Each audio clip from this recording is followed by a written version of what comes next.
একই কাণ্ড, ফরিদাবাদের আল ফালাহ বিশ্ববিদ্যালয়, 415 কোটি টাকার দুর্নীতি। হ্যাঁ, ঠিকই শুনছেন, ফরিদাবাদের আল ফালাহ বিশ্ববিদ্যালয় জঙ্গিদের ডেরা। সেই বিশ্ববিদ্যালয়ে 415 কোটি টাকার দুর্নীতি। তার চেয়ারম্যান, ভাইস চেয়ারম্যান সব গ্রেফতার। কি বিস্ফোরক অভিযোগ এই আল ফালাহ বিশ্ববিদ্যালয়ের বিরুদ্ধে। এই আল ফালাহ বিশ্ববিদ্যালয়ে পাওয়া গিয়েছিল উমর নবীর গাড়ি। এই আল ফালাহ বিশ্ববিদ্যালয়ে পাওয়া গিয়েছিল শাহিন সঈদের গাড়ি। এই আল ফালাহ বিশ্ববিদ্যালয়ে মোজাম্মিল, যাকে গ্রেফতার করা হয়েছে, এই আল ফালাহ বিশ্ববিদ্যালয়ে মোজাম্মিলের একটি ঘর ছিল। সেই ঘরে প্রচুর পরিমাণ বিস্ফোরক রাখা ছিল। এই আল ফালাহ বিশ্ববিদ্যালয়েই বসে এই জঙ্গি ডাক্তাররা নাশকতার ছক করত, চক্রান্ত করত।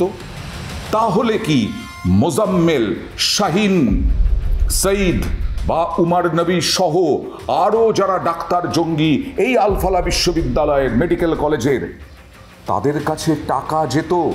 এই দুর্নীতির টাকা কি তাদের কাছে পৌঁছতো নাশকতার জন্য? জঙ্গি নাশকতার জন্য কি 415 কোটি টাকা এইভাবে তুলেছিল, বেআইনিভাবে তুলেছিল আল ফালাহ বিশ্ববিদ্যালয় কর্তৃপক্ষ? এই আল ফালাহ বিশ্ববিদ্যালয় কর্তৃপক্ষ দিল্লির নাকের ডগায় বসে বসেই গোটা দেশে জঙ্গি নাশকতার ছক করত। কিভাবে? 415 কোটি টাকার দুর্নীতি। শুনুন তবে।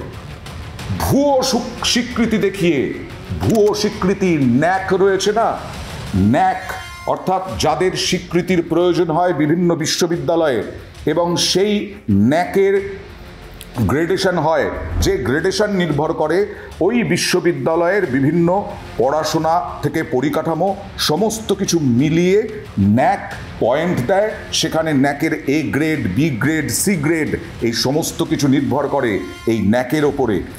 সেই ন্যাকেরই তো স্বীকৃতি ছিল না। এই আল ফালাহ বিশ্ববিদ্যালয়ের কোনো স্বীকৃতি ছিল না ন্যাকের। ভাবতে পারেন, এইভাবে চালিয়ে যাচ্ছিল আল ফালাহ বিশ্ববিদ্যালয়। ভুয়ো স্বীকৃতি দেখাচ্ছিল, ভুয়ো কাগজ দেখিয়ে দেখিয়ে দেখিয়ে দেখিয়ে প্রচুর পরিমাণ ক্যাপিটেশন ফি নিত স্টুডেন্টদের কাছ থেকে। বিশ্ববিদ্যালয়ের প্রতিষ্ঠাতা তথা চেয়ারম্যান জাভেদ আহমেদ সিদ্দিকীকে দুর্নীতিতে জড়িত থাকার অভিযোগে গ্রেফতার করেছে ইডি, এবং 1 ডিসেম্বর থেকে পর্যন্ত তাকে ইডি হেফাজতে পাঠানো হয়েছে। এই যে ক্যাপিটেশন ফি দুর্নীতি করে আদায় করা হতো, ন্যাক বলছে আমরা কোনো স্বীকৃতিই দিইনি ওই আল ফালাহ বিশ্ববিদ্যালয়কে।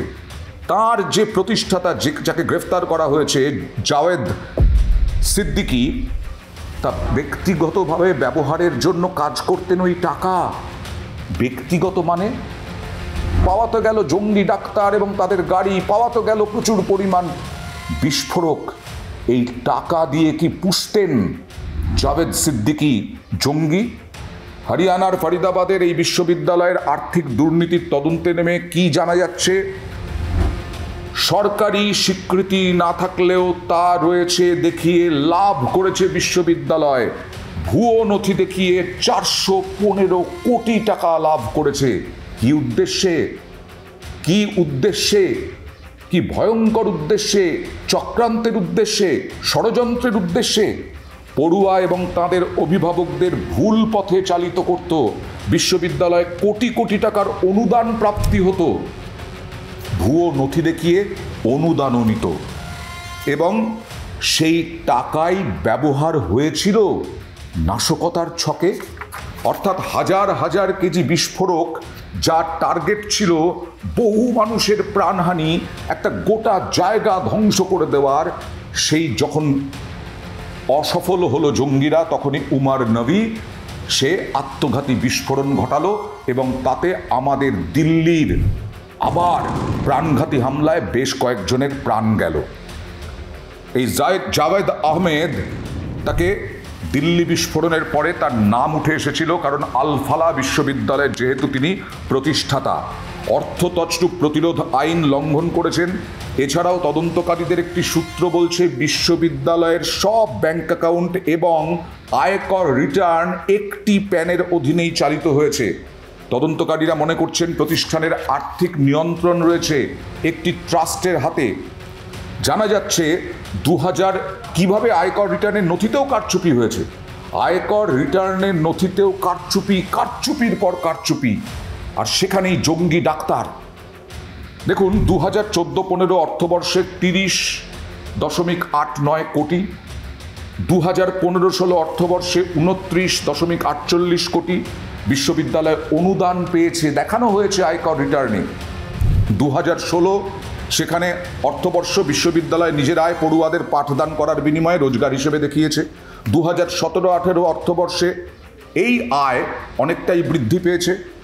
ওই বছর আয় ছিল 24 কোটি টাকা, 24-এরও বেশি কোটি টাকা। 2024-25 ভাবুন, 2017-18 অর্থবর্ষে হয়েছিল 24.21 কোটি টাকা, আর 2024-25 তা বেড়ে গেল 80 কোটি টাকায়,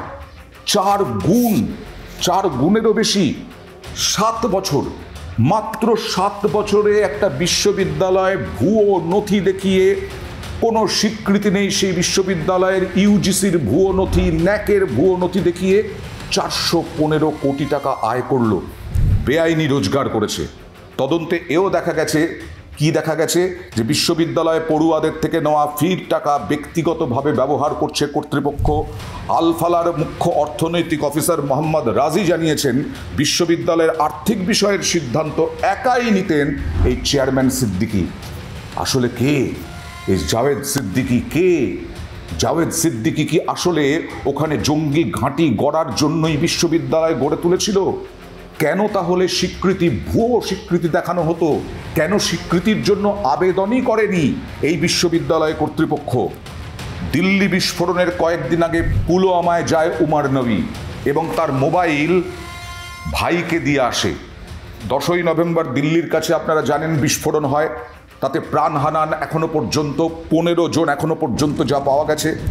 শাহিন শাহিদ, মুজাম্মিল, শাকিল, আদিল, তাদেরও নাম উঠে এসেছে এবং তারা গ্রেফতারও হয়েছে। এই আলফালা থেকে মেলা লাভের টাকা কি এই মুজাম্মিল, শাহিন সাইদ, উমর নবী, আদিল এদেরকে দিত এই জাভেদ সিদ্দিকী? এটাই তো এখন সব থেকে বড় প্রশ্ন। দিল্লির পাশেই ফরিদাবাদ, সেই ফরিদাবাদে একটা বিশাল অঞ্চল জুড়ে আলফালা বিশ্ববিদ্যালয় গড়ে উঠল, আর সেখানে কাশ্মীরের জঙ্গি ডাক্তাররা এসে ডেরা বাঁধল, আর তার সঙ্গে সঙ্গে বিস্ফোরক মজুদ, তুরস্কে গিয়ে চক্রান্ত করা, তুরস্কে গিয়ে হ্যান্ডলারদের সঙ্গে কথা বলা, তারপরে তাদের কাছ থেকে তাদেরকে টাকা দেওয়া, তাদের কাছ থেকে প্রচুর বিস্ফোরক কিনে আনা। এই টাকাগুলো কোথা থেকে এলো?